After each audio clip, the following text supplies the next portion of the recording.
Hello, calculus students. This lecture will be on linear motion.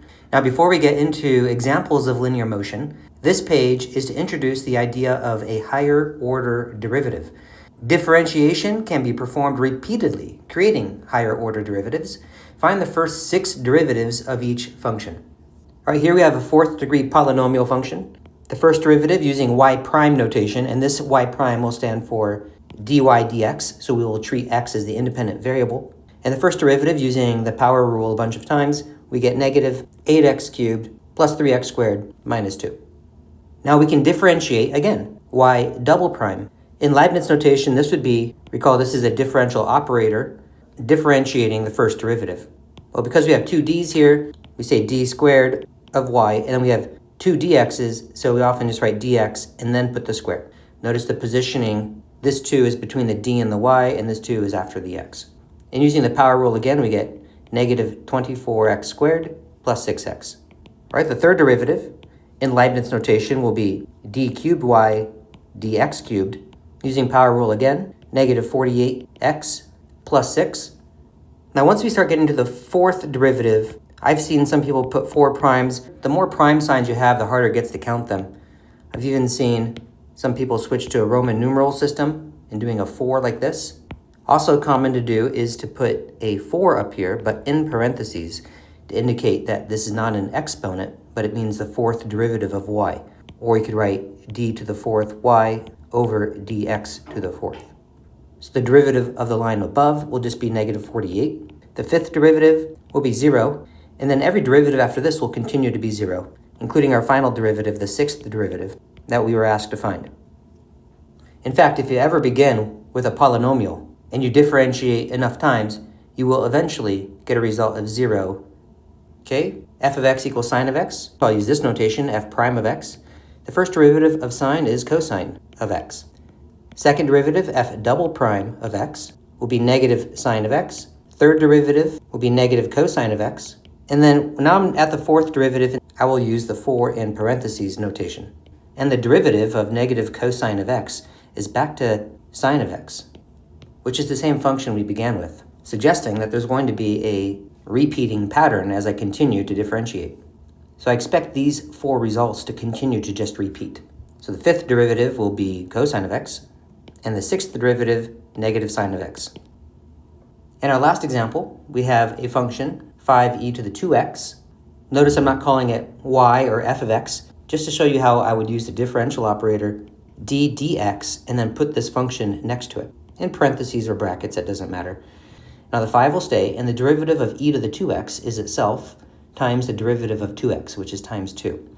So in other words, we're going to have a 5 times a 2, and we're going to have a 10 e to the 2x. Now the second derivative is indicated by doing d squared over dx squared of, and then put the original function in here. This means we're finding the second derivative of the original function, which will simply be the derivative of the first derivative. So we'll get the same result, but times another 2 using the chain rule. So that means we'll have a 20 e to the 2x. Right? The third derivative of the original function will be the first derivative of the second derivative. So multiplying by another 2 using the chain rule will give us 40 e to the 2x. The fourth derivative, multiply by 2 again, 80 e to the 2x. The fifth derivative of the original function, multiply the fourth derivative by another 2, 160 e to the 2x. And then finally, the sixth derivative of the original function will be the first derivative of the fifth derivative. Multiplying by 2 again, we get 320 e to the 2x. And these are known as higher order derivatives. Okay, next page. Now we begin our exploration of linear motion along a path. Let S of t be the relative position in meters of an object along a horizontal path at t minutes relative to 12 p.m. Here's a picture of our horizontal path. Notice that if S is positive, meaning if the output of the S function is positive, then the object is to the right of the point of reference, otherwise to the left. Also, time is relative. If t is positive, then the time is after 12 p.m., otherwise before. Complete the table below and draw a diagram of the object in relation to the point of reference. Graph S of t and confirm with technology. Okay, the first time is t equals -2. This is measured in minutes, and t is negative, meaning we're before 12 p.m., and this is 2 minutes before 12 p.m. That'll be 11:58 a.m. I'll just write 11:58. When t is -1, we're 1 minute before noon. I'll just write 11:59. When t is 0, we're at 12 p.m., noon. T is 1, 12:01, 12:02, 12:03, and 12:04. Now we calculate s of these different times. So I plug -2 into this s function. I'll do a couple of these by hand, but then speed things up with technology. So plug -2 in. We have -1/5. -2 cubed is -8. -2 squared is 4 times -3 gives us -12. And -2 times -9 is +18. So we get -20 plus 18 is -2 times -1/5 is 2/5, and then -1, giving us -3/5. Or in decimal form, that's -0.6. The rest of these I'll speed up using technology. In Desmos, I've typed in the function exactly as I see it. You can use t or x and click the gear sign and then create table. And notice it defaults to these input values. You can change them to whatever you want. And then move this data over to my table. While I'm at it, I'll go ahead and make this graph here. The horizontal axis is time, and the vertical axis is our S. S stands for the horizontal position of an object. Plotting the data points, t is -2, and the output is -0.6. That puts us here. -1, -2 is here. 0, -1, 1, 1.2, 2, 3.4, 3, 4.4, and 4, 3. Connecting these dots and using the image in Desmos to help, we get this graph. But now let's interpret this in terms of the actual scenario. The point of reference will be where an S is 0, and I'll put a few indications to help me establish different positions. So when time is -2, our relative position was -0.6. So this is where the object is at this time. It's left of the point of reference, 0.6 meters away from it. When time is -1, we were 2 meters left of the point of reference. At time 0, we were 1 meter left of the point of reference. 1.2 meters to the right at time 1, 3.4 at time 2, 4.4 at time 3, and then 3 units to the right at time 4. So you can imagine this object moving back and forth along this horizontal path. Now let me show you how to animate this in Desmos. I'm going to create a slider for time using capital T, just equal any value, but then let's create a window from -2 to 4. Let's go step size 0.01. Now, if you want to see a point move along this curve, then type in capital T, comma, S of capital T. Now I'm going to drag capital T to -2. I'm going to change my settings so I play forward only, and let's slow down our speed and hit play. Now keep in mind that this graph, time is the horizontal axis, and the vertical axis represents the horizontal position of the object. You should not think of this as the actual path of the object. Let me drag T back to -2, hide this point, hide the function, and then let's actually create a representation of what the object is doing as it moves along a horizontal path. Create another point. This time put S of T in the x-coordinate position, comma, and then 0. I'm going to toggle the label on and then hit play on capital T. And now we can see a model of what is actually going on here. Playing one more time, notice the motion of the object. Moving to the left, then moving to the right, then moving back to the left. Okay, let's go to the next page. Okay, this is just confirming that we have the exact same scenario and the same function that we're looking at. And just emphasize that we are referring to S of t as the relative position function. Now, the derivative of a one-dimensional position function produces a velocity function. So say v of t is the velocity of the object, and it's s prime of t. Let's go ahead and calculate that real fast. V of t is equal to, now this -1/5 will just stay because it's a constant times a function, but this -1 will differentiate to 0. So our velocity will be -1/5, and now I just need to differentiate what's inside the parentheses. Using the power rule, we have 3t squared minus 6t minus 9. Now you could do some factoring here. I can factor a 3 out, so I could write this as -3/5 of t squared minus 2t minus 3. Let's go ahead and fill in this column of our table. So we have the same times as before, with our positions already filled in for us. So I just need to take this time -2 and plug it into this function. I'll do this one by hand. We have -3/5 times -2 squared is 4, minus 2 times -2 will be plus 4, and then we have minus 3. So that's 8 minus 3, which is 5, times -3/5, gives me a velocity of -3. Okay, using technology to speed up the remaining calculations, in Desmos I typed in v of t equals s prime of t, or you could actually type in the derivative. Then I converted this function to a table, added a few more rows, and I have all the data I want. Putting this data in our notes with 0, 1.8, 2.4, 1.8, 0, negative 3. So the units on these numbers would be velocity units. Keep in mind velocity is ds dt, so its units would be units of position divided by units of time. So in this case, this would be meters per minute. M for meters per minute. How to interpret a negative velocity? Negative velocity means that the object is moving in the negative direction of position. In this case, that would mean to the left. A velocity of 0 means that the object is at rest. For these positive velocities, the object is moving to the right.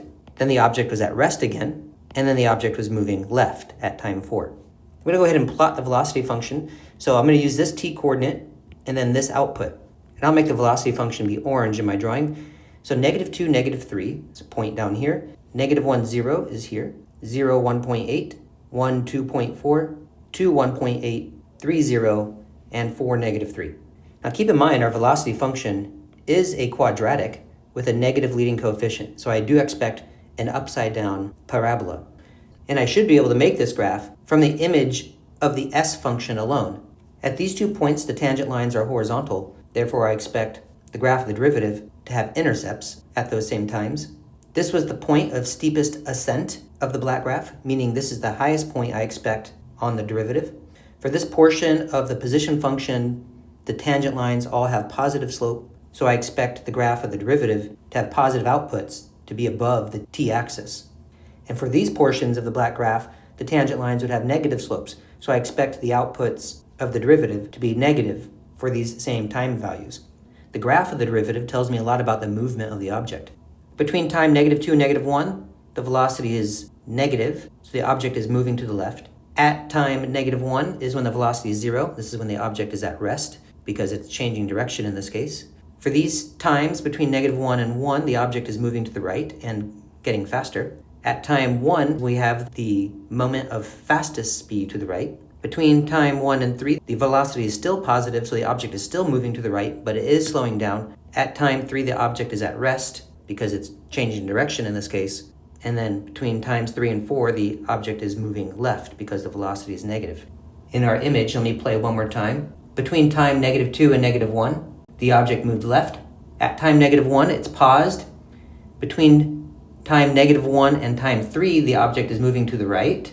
At time 3, it's at rest. And between time 3 and 4, the object is moving left again. Okay, let's read this portion. The absolute value of the velocity function produces a speed function. Speed is the magnitude of velocity. Speed is velocity, but without being focused on direction. You find speed by simply taking the absolute value of all these numbers. So our speeds will be just a speed of 3, speed of 0, 1.8, 2.4, 1.8, 0, and 3. Speed is also measured in the same units as velocity, so meters per minute. So velocity of negative 3 means we're going 3 meters per minute to the left, but we're going at the speed of just 3 meters per minute, regardless of direction. Of course, velocity 0 means your speed is 0. Positive velocity means we're moving to the right, but at the speed of 1.8 meters per minute. So to graph speed, you simply graph velocity, but any negative portions of the velocity graph get reflected to be above the x-axis. So the portion above the x-axis stays, but then these 2 portions of the velocity curve get reflected to make these 2 portions of the speed curve. In Desmos, here's the graph of our velocity curve. If you type in y equals and put v of t in absolute values, we get the black curve shown here. Speed is less informative than velocity. If you say that the speed of the object is 4 meters per minute, that's partially useful information, but it doesn't reveal to me which direction the object is moving. Okay, let's go to the next page. We have the exact same situation in the same position function, as well as the velocity function that we just found. The derivative of the velocity function produces what's called an acceleration function. We use a of t for acceleration, and it's the derivative of velocity. It's the rate of change of velocity with respect to time. Note that the acceleration function is the second derivative of the position function. So acceleration is the first derivative of velocity, which is the second derivative of position. Complete the table and interpret the values. So we have the same times, position and velocity are filled in for us. The position function is graphed, as well as the velocity function in this dashed graph. And now we are going to create an acceleration function. We'll make the acceleration function blue. I could anticipate what its graph is going to be before I actually calculate it. Keep in mind that it's the derivative of velocity. So if you focus on the velocity curve over in our image, the tangent line to the velocity curve will be 0 at this point, which means the graph of the acceleration function ought to have a t-intercept, an output of 0. And then for this portion of the velocity, the tangent lines would have positive slope, steep and positive, and as we go this way, the tangent lines become less steep until we get a tangent line of 0. So I expect some sort of graph of high positive outputs approaching a 0 output. Then the slopes are negative, not very steep, but get more and more and more steep, so more and more negative. So I expect outputs of the derivative to get more and more negative. Now we also know that when you differentiate a quadratic function, we're going to get a linear function. So with that knowledge, I know that the blue graph over here ought to be a line as well. We'll confirm this. Let's go ahead and find the acceleration function by differentiating the velocity function. So this negative 1/5 will stay because it's constant times a function, parentheses, and now we just have to differentiate what's in the parentheses. And we're going to get 6t minus 6. I could factor out the 6 and write this instead as negative 6/5 of t minus 1. Or I could distribute the negative 6/5 and write it this way, negative 6/5 t plus 6/5. Notice that this is a linear function, slope negative 6/5, y-intercept 6/5. 6/5 is 1.2, so I do know a second point, so I know this ought to be my acceleration function graph. Filling in our table, when t is negative 2, I'm going to plug values into this version of my acceleration function. So negative 2 goes in for t, we get a minus 3 inside the parentheses times negative 6/5. That gives me 18/5. This is 3 3/5, or 3.6. We have 2.4, 1.2. Notice because of the linear relationship, we're just dropping 1.2 for every increase in t by 1 unit. So I expect 0, negative 1.2, negative 2.4, and negative 3.6. Now, what are the units of acceleration? Acceleration, in Leibniz notation, is the derivative of v with respect to time. So the units would be a velocity unit divided by a time unit. So velocity was meters per minute, and we're dividing by another time unit. And this winds up just being meters per square minute. So all of these values in my table would be meters per square minute. An acceleration of 0 does not mean the object is at rest. Notice that the velocity was 2.4. We say an object is at rest when the velocity is 0. So the velocity is 0 at two different times. The object is at rest at these times because the object was changing direction at those times. To say that the acceleration is 0 means that the velocity is not changing. Notice that for these three values, the acceleration is positive. Where the acceleration is positive, it means that the velocity is increasing. Look at the data for the velocity. Negative 3 to 0 to 1.8 to 2.4. The velocities were increasing. At time 1, acceleration is 0, which means the velocity is at rest. Not the object, but the velocity. And then these values of acceleration are negative, suggesting that velocity is decreasing. Notice velocity values are now going down. 2.4 was the greatest velocity, and now we've gone down to 1.8, down to 0, down to negative 3. In our graph over here, where the acceleration is positive corresponds to where the velocity curve is increasing, and where the acceleration function is below the axis, where it's negative outputs, is precisely where the velocity curve is decreasing, would have negative tangent lines. Okay, let's go to the next page. The same scenario, the position, velocity, and acceleration functions are all given. Here, all three graphs are given, and we're going to further analyze the situation. First of all, find when the object's position is increasing, which means moving to the right, and when it is decreasing, which means moving to the left. This amounts to finding when the velocity is positive and when it is negative. So I'm going to begin by copying the velocity function.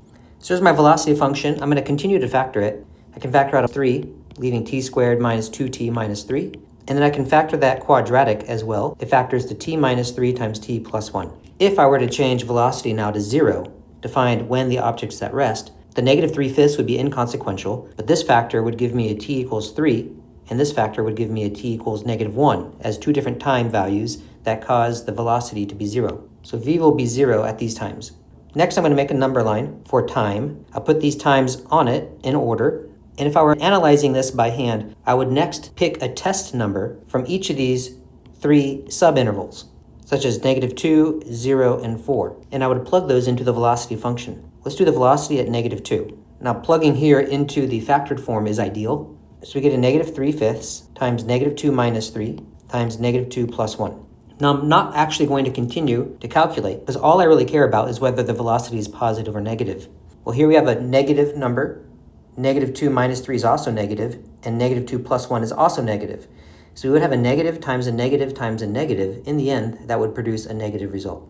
So for this interval, the velocity is negative, and I'll just put a minus sign above. Now using 0 as a test number, and I'll do this work now in my head. Plugging 0 into the factored form, well, we would have a negative 3/5 to start. That's always negative. 0 minus 3 is negative, and 0 plus 1 is positive. So a negative times a positive is a positive. So I expect positive velocities here. I'll put a plus sign. Now if you plug in 4, we have a negative here. 4 minus 3 is positive. 4 plus 1 is positive. So negative times a positive is a negative. So velocity is negative again. So wherever the velocity is negative is when the object is moving to the left. And wherever the velocity is positive, object is moving to the right. Now notice how the graph of the velocity function is helpful for this.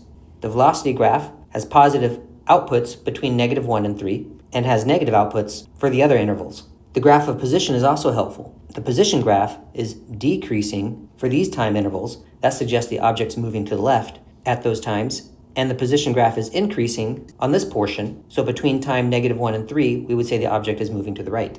So in summary, we're moving right. In other words, the velocity is positive for t in the interval, and I'll give an open interval from -1 to 3.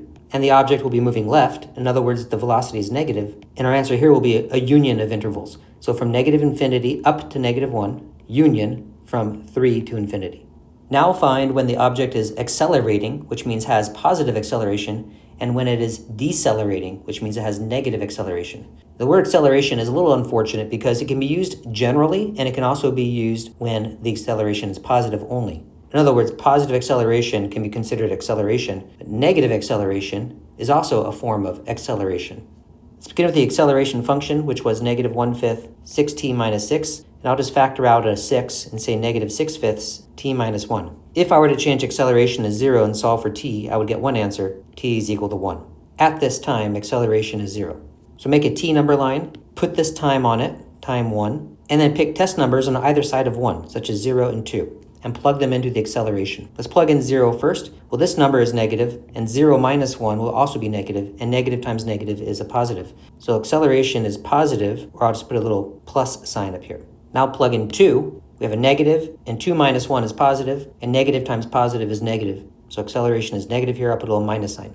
So we have positive acceleration, which means that the velocity is increasing for all times on this portion of our number line. So from -infinity up to 1. And then we have negative acceleration, which means the velocity is decreasing for all times corresponding to this portion of our number line, so from 1 to infinity. All right, the final question on this page is find when the object is speeding up and when it is slowing down. This is potentially the idea that is the most complicated conceptually. To help understand it, imagine you're in a car. Moving forward would be positive velocities, moving backward would be negative velocities. I'm going to make a little table. Let's say you're in a car, you're moving forward, so your velocity is 2, and you hit the gas, and the velocity changes to 3. This is a positive acceleration because the velocity has increased. And our language here would be that the car sped up. But let's say you're in the car moving forward, and instead of hitting the gas, you hit the brake, and the velocity becomes 1. Because velocity has gone down in value, this is a deceleration or a negative acceleration, and we would say that the car has slowed down. So it's tempting to say that positive acceleration means you're speeding up, and negative acceleration or deceleration means you're slowing down. But this is about to turn on its head if your initial velocity is negative. Let's say your car is going backwards, and you hit the gas. That would change the velocity to say -3, because you're now going at a speed more negative. Well, technically velocities have decreased here. We went from -2 to -3. That's a decrease in value. That's a negative acceleration. And we will still use the word deceleration here. But in reality, what happened here is that the car sped up because you're going in reverse and you hit the gas. So your velocity went from -2 to a greater negative number, like -3. That's a decrease in velocity, but an increase in speed. When you look at the absolute values, 2 increases to 3. Now, if you're moving backward, you have a negative velocity, but then you hit the brake and your velocity changes to -1. This technically is an increase in number. It's a positive acceleration. However, the car is slowing down because the speeds decreased. So it's possible for velocities to increase, yet speeds decrease. And it's possible for velocities to decrease, yet speeds increase.